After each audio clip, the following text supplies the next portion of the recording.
Hello दोस्तों, आज है बिहार दिवस। तो सबसे पहले आप सभी को बिहार दिवस की ढेर सारी शुभकामनाएं। हम लोग प्रत्येक वर्ष 22 मार्च को बिहार दिवस के रूप में मनाते हैं। बिहार डे कहें या फिर बिहार स्थापना दिवस के रूप में मनाते हैं। दरअसल आज ही के दिन यानी 22 मार्च 1912 में बिहार को एक अलग राज्य के रूप में गठन करने के लिए चिन्हित करता है। आज के दिन बिहार के एक अलग राज्य बनने और उसके समृद्ध सांस्कृतिक विरासत को याद करने के लिए एक महत्वपूर्ण दिन के रूप में होता है। बिहार की गौरवशाली अपनी इतिहास रही है, उस इतिहास को याद करते हैं जिस पे हम सभी को बिहार के नागरिक होने पे गर्व होता है। यह बिहार में एक सार्वजनिक अवकाश का दिन होता है और स्कूलों और कई कार्यालयों में भी सांस्कृतिक कार्यक्रम होते हैं। कई सारे सरकारी कार्यक्रम भी आयोजित किए जाते हैं। इसके अलावा भारत के अलावा जर्मनी, ऑस्ट्रेलिया और कई सारे देशों में भी जहाँ पे बिहारी डायस्पोरा है, जहाँ पे बिहार के लोग निवास करते हैं, वहाँ पर अपने समृद्ध और गौरवशाली इतिहास को याद करते हुए 22 मार्च को बिहार दिवस के रूप में मनाते हैं। इसका एक ऐतिहासिक पृष्ठभूमि अपना है। जैसे कि हम लोग बात करें तो 1912 से पहले बिहार जो है वो बंगाल प्रेसिडेंसी का हिस्सा था, जिसमें कि पश्चिम बंगाल, बिहार, झारखंड और उड़ीसा ये सभी शामिल थे। प्रशासनिक दृष्टिकोण से प्रशासनिक सुविधा और क्षेत्रीय प्रबंधन के लिए ब्रिटिश सरकार ने 22 मार्च 1912 को बिहार और उड़ीसा को एक अलग स्टेट के रूप में, अलग प्रोविंस के रूप में अलग कर दिया।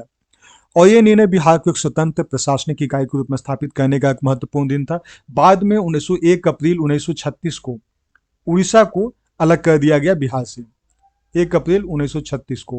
और उसके बाद में उड़ीसा एक अलग स्टेट बन गया और फिर बिहार हमारा अपना स्टेट रहा। आज ही के दिन बिहार में बिहार दिवस के रूप में मनाने की परंपरा जो है 2010 में शुरू हुई थी, जब हमारे चीफ मिनिस्टर नीतीश कुमार बिहार के मुख्यमंत्री थे। बिहार का ऐतिहासिक महत्व इसके प्राचीन इतिहास में निहित है। यह बौद्ध धर्म और साम्राज्य की जन्मभूमि के रूप में भी जाना जाता है।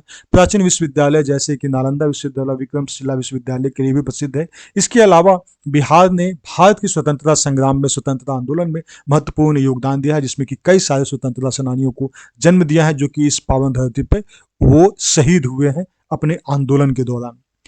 कैसे मनाया जाता है? दरअसल 22 मार्च को बिहार में सार्वजनिक अवकाश घोषित किया जाता है और सभी राज्यों, केंद्र सरकार के कार्यालयों, कंपनियों और स्कूलों पर भी इसको लागू होता है। स्कूल और कॉलेज अक्सर विशेष सभा, सेमिनार और प्रतियोगिता आयोजित की जाती है, जो कि बिहार के इतिहास, साहित्य और बिहार के विज्ञान में इसका योगदान को उजागर करते हैं। सांस्कृतिक कार्यक्रम में पारंपरिक संगीत, नृत्य प्रदर्शन, कविता पाठ प्रदर्शन ये सब शामिल होते हैं। बिहार की कला, शिल्प और इतिहास को भी प्रदर्शन करते हैं। स्थानीय लोग इसको प्रसिद्ध हस्तियां सार्वजनिक स्थानों पर इन कार्यक्रमों में भाग लेते हैं, जो समुदाय की एकता और सांस्कृतिक गौरव को भी बढ़ावा देता है। कुछ स्थानों पे उत्सव कई दिनों तक चल सकते हैं, खासकर सरकारी जहाँ पे आयोजन किए जाते हैं, वहाँ पे जनरली 4 से 5 दिन तक इसका आयोजन किया जाता है और उपलब्धियों, बिहार राज्य की उपलब्धियों और इतिहास को सम्मानित किया जाता है।